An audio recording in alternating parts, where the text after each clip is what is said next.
Games are a form of art, and like every other piece of art, the interpretation of it is pretty subjective.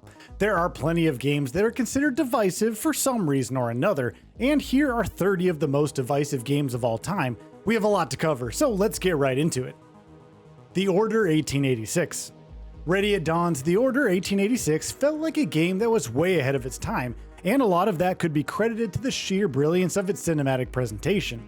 The Order 1886 flaunted lifelike character models and smooth animations, but those merits came with a relatively short runtime of just around 5 hours, and a story that's not the most riveting tale ever told.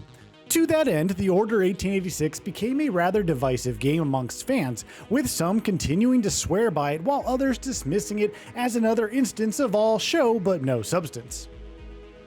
Mass Effect Andromeda. The Mass Effect trilogy is one of the most revered RPGs of all time, and Andromeda had to fill some pretty lofty expectations to earn the approval of veteran fans of the franchise.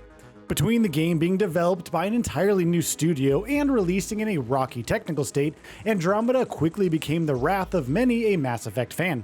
But now that the bugs have been fixed, some fans have turned the ship and continue to see the game for its merits, while others continue to regard it as a black sheep of the franchise. Metal Gear Solid 5: The Phantom Pain.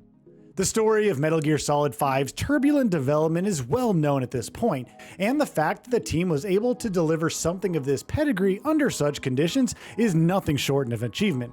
While there's little doubt that the game is a masterclass in open-world stealth design and emergent gameplay, there are also fans who continue to hold their reservations against it on account of missing content and a story that feels loosely tied together because of that.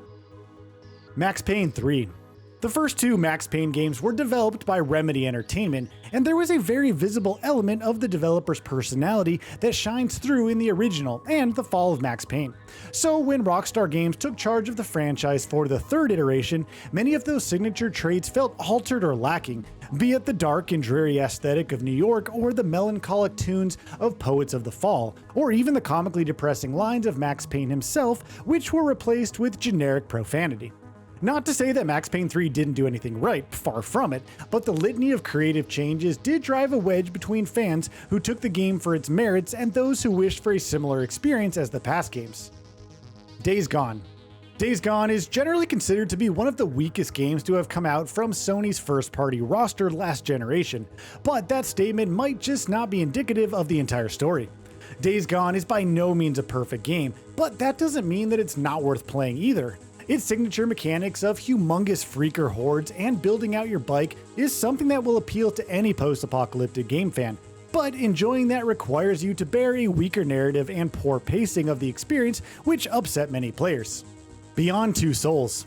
Beyond Two Souls was developed by Quantic Dream, the studio behind many of the best narrative thrillers like Detroit Become Human and Heavy Rain. The game employs a similar style of mechanics wherein your choices dictate the outcome of the story, but the game's lack of interactivity became a frustrating point of criticism for many fans, making it one of the most polarizing releases from the developer. Final Fantasy XV. Final Fantasy XV was yet another game that was in development for a really long time, approximately 10 years, and players were hoping to get something that would justify such a long period of waiting. Final Fantasy XV was nothing if a spectacular experience that was also a confident step forward for the future of the franchise, but fans also expressed reservations against the obtuse narrative and homogenized lead characters, with little in the name of differentiating factors. Knack 2. The original Knack was one of the PS4 launch titles, and it was heavily criticized for extremely shallow gameplay that didn't appeal much to anyone except younger audiences. Knack 2 tried to fix things with more engaging set pieces, more in-depth combat, and a better written story, but because the reputation of the IP was heavily damaged, not many fans chose to give the second game a shot, making it pretty divisive amongst its player base. Gears of War Judgment. Gears of War takes place before the events of the first game, and it tells the story of the COG team embarking on missions across a total of 6 distinct chapters. It features everything that fans loved about the mainline entries, but Judgment's relatively shorter length campaign rubbed many the wrong way, causing a mixed public reception to this prequel. Hitman Absolution. After a successful run with Hitman Blood Money, IO Interactive delivered Hitman Absolution, which was supposed to be the representation of the series' future. Hitman Absolution changed many of the franchise's signature elements to make it more action-oriented and fast-paced, and many of those changes came at the cost of player freedom and the depth of the sandbox. Some fans did like the new style of the gameplay, while others continued to regard it as a black sheep of the franchise. Splinter Cell Conviction. Talking about stealth franchises that took a sharp turn to appeal to the modern audience, we have Splinter Cell. Conviction was built with a run, shoot, and hide gameplay mindset, which was in many ways antithetical to the slow and careful nature of Chaos Theory's stealth offerings. Conviction offered a different kind of experience, and there's a distinct charm and clever design tricks in place to support that form of gameplay, but it's obvious that not many fans were open for such tweaks. Yakuza 3. Yakuza 3 was released in 2009 to polarizing reviews from fans, and it continues to be one of the most divisive games in the entire series to date. A lot of that could be attributed to its combat, where enemies and bosses have an annoying habit of constantly blocking your attacks, which can drag out fights for far too long at certain points. Not many fans enjoyed that particular kind of experience, but on the other hand, Yakuza 3 offers a load of great side quests to try, which also makes it adorable in other ways. Syndicate 2012. Starbreeze Studios released Syndicate in 2012, which paints a dystopian picture of the future where megacorps rule the world and computer chips are capable of dominating human brains and thoughts. It featured some interesting visual presentation that still holds up to this date, and certain elements of its first-person shooting gameplay were pretty novel. But those merits also came along with certain flaws, which makes it a middling experience loved by many and not loved by others. Fallout 4. The Fallout series is known for its beautifully realized post-apocalyptic world brimming with mutants to fight and quests to tackle, and Fallout 4 is no different in that regard. It took what worked in prior entries and it built upon those foundations in new and interesting ways, but many fans looked upon that modernization of mechanics as watering down what makes Fallout so special, and that became the central point of conflict between fans who love this game and fans who don't. Resident Evil 6. The survival genre was riding the waves of the immense success of many games that had an excellent blend of horror and action. With Resident Evil 6, the team went all out and crafted an experience where you would shoot rocket launchers and ride motorcycles into helicopters in a post-apocalyptic setting, and many fans felt that this was a cheap attempt to cater to a wider audience. As such, Resident Evil 6 is considered to be one of the biggest disappointments of the genre, but what makes it divisive is a niche group of fans that adore the over-the-top nature of this entry and the game's confidence to wear that element of goofiness as a badge of honor. Death Stranding. Death Stranding was Kojima's first project after the infamous Konami-Kojima breakup, and the first trailers were just as enigmatic as one would expect from the creative genius behind the Metal Gear Maestro. The concept of a Strand game was almost alien until the game launched, and when it finally did, not many fans were happy with that experience. Death Stranding's moment-to-moment gameplay revolves around hauling packages from one point to another against the backdrop of a post-apocalyptic world, and that wasn't as innately exhilarating as knocking down soldiers whilst hidden in a cardboard box.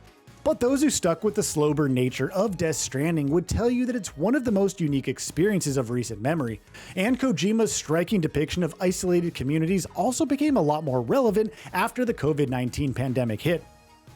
Halo 5. After Bungie parted ways with Microsoft to produce Destiny under Activision, the Halo series underwent a gradual descent in quality, and 2015's Halo 5 is generally considered to be the least enjoyable entry in this highly followed franchise. The game continues the story of how the Forerunners came to be, and while it's not the most riveting in terms of the narrative or even the gameplay, there is still some fun to be had in completing its campaign and exploring its multiplayer options. It's not the best Halo, but come on, it's still Halo. The Last of Us Part 2. The Last of Us Part 2 excellently builds upon the foundations of the original, crafting a consistently thrilling narrative that never fails to keep the player on edge.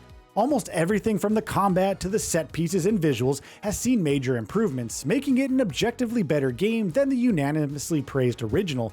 So why is it so divisive, you ask? Well, the answer lies in certain narrative choices that caught the ire of many fans, leading to very vocal disapproval of this otherwise fantastic game. Dark Souls 2. The original Dark Souls is one of the most influential modern games, and Dark Souls 2 was a game that had to fill some pretty big shoes, but the sequel ended up being an underwhelming experience that lacked the charm of the original. It's not a bad game by any means, but there are also a very apparent flaws with the experience that rubbed certain fans the wrong way. Cyberpunk 2077. It's safe to say that Cyberpunk 2077 was one of the most highly anticipated games of recent memory, and it's also safe to say that the launch of the game was less than stellar. Even after years worth of delays, Cyberpunk 2077 launched in a poor technical state. In addition to this, many features that were originally promised were notably absent from the final release, which became the point of contention for many fans. Many fans eventually warmed to this game when the litany of bugs was fixed through post-launch patches, while others continue to hold their reservations against CD Projekt Red to this date. Watch Dogs 1.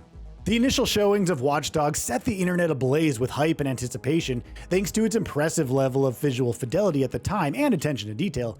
But when the game actually came out, it felt like a faint shadow of its former glory, as there was very evident cuts made to the visual fidelity and certain gameplay elements weren't quite as interesting or engaging as the trailers made them out to be.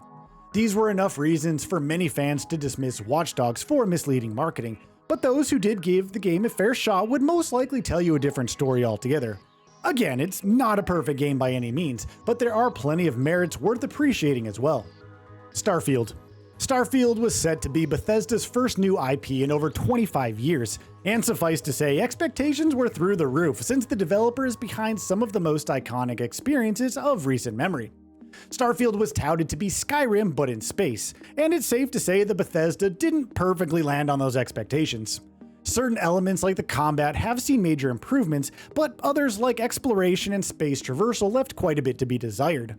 Not to mention that much of Starfield's vast galaxy is procedurally generated, so the chance of coming upon something exciting is pretty slim, which dimmed the excitement of many fans who had been waiting with bated breath for this release. Silent Hill 4. Silent Hill 4 is widely considered to be one of the most divisive games in the series, and the biggest reason for that notion is the sense of monotony that it manages to induce as you are subjected to one escort mission after another. Silent Hill 4's narrative, on the other hand, is well written, and the atmosphere is some of the best that the series has seen, so some fans do still love this one despite the previously mentioned shortcomings. The Last Guardian. The Last Guardian comes from famous video game auteur Fumito Ueda, the creator behind games like Ico and Shadow of the Colossus. After spending a ton of time in development, The Last Guardian was finally released in 2016, and the commercial reception was surprisingly divisive. It's an equally esoteric game as the creator's other works, but certain design choices like Trico's independent brain and somewhat clunky controls ended up making the game a frustrating experience for many. Batman Arkham Origins. Rocksteady's Arkham series is home to some of the best superhero games of recent memory, so when Arkham Origins couldn't quite hit the mark as its other peers, it stuck out like a sore thumb. It retreads familiar ground, but lacks the element of personality that made prior entries so great in the first place, which is why Arkham Origins ended up being disliked by so many franchise fans. Destiny 1. Bungie and Activision laid out some big plans for Destiny, a game that would usher in a new era of live service experiences with its constant influx of content and new narrative tidbits being revealed every new season. However, upon release, it was noted that the final product was lacking in terms of the content, and the game just wasn't as fun or engaging as Bungie marketed it to be. Many fans left in the early days, but those who stuck with it in the long run were rewarded with amazing expansions that fixed most, if not all, of the issues presented in the beginning. Homefront: The Revolution. Homefront: The Revolution took the ideas of prior entries and morphed those elements into an open-world setting, and that resulted in mixed reception by fans. And a lot of that divisive reception could be attributed to the poor technical state of the game upon launch. Homefront: The Revolution launched with a bunch of bugs and glitches, which made for an unpleasant gameplay experience, but when those things were patched out, many fans did come around to appreciate its open world and the many new mechanics on offer. Ninja Gaiden Sigma. Ninja Gaiden Sigma is a remaster of the original Ninja Gaiden Black, built from the ground up for the PS3, and it is widely considered to be an inferior way to experience Ryu's adventures. The chief reasoning behind that notion is that the Sigma version is simply not as good as Black, which is why most fans of the original tend to avoid this particular release. However, if you are not someone who cares about every little detail about the past, there are chances that you would enjoy Ninja Gaiden Sigma without much issue. Resident Evil 3 2020. Resident Evil 2 Remake knocked it out of the park with its release in 2019, and the developer seemed all set to capture the same magic with 2020's remake of Resident Evil 3. The reimagining of Jill Valentine's nightmarish journey through Raccoon City was marred by an insistence on action-filled set pieces rather than carefully constructed horror segments, and that, coupled with the lack of replayability options, made this a rather disappointing release after the masterpiece that was Resident Evil 2. Of course, some fans did take the game on its own merits, and were able to derive plenty of enjoyment from what was on offer. Deathloop. When Arcane Studios of Dishonored fame announced that it would be working on a clockwork action game, fans were understandably excited about the prospect of the emergent gameplay possibilities. Deathloop was released to mostly positive reviews, and it was emblematic of the studio's biggest strengths in a way, but there was a lot of potential left in the clockwork department of the gameplay, which disappointed plenty of die-hard fans. And with that, we reach the end of this video. Have anything to say? Let us know in the comments below. Also, we upload new videos every single day on Gaming Bolt, so please consider subscribing as it really helps us out. Thanks for watching.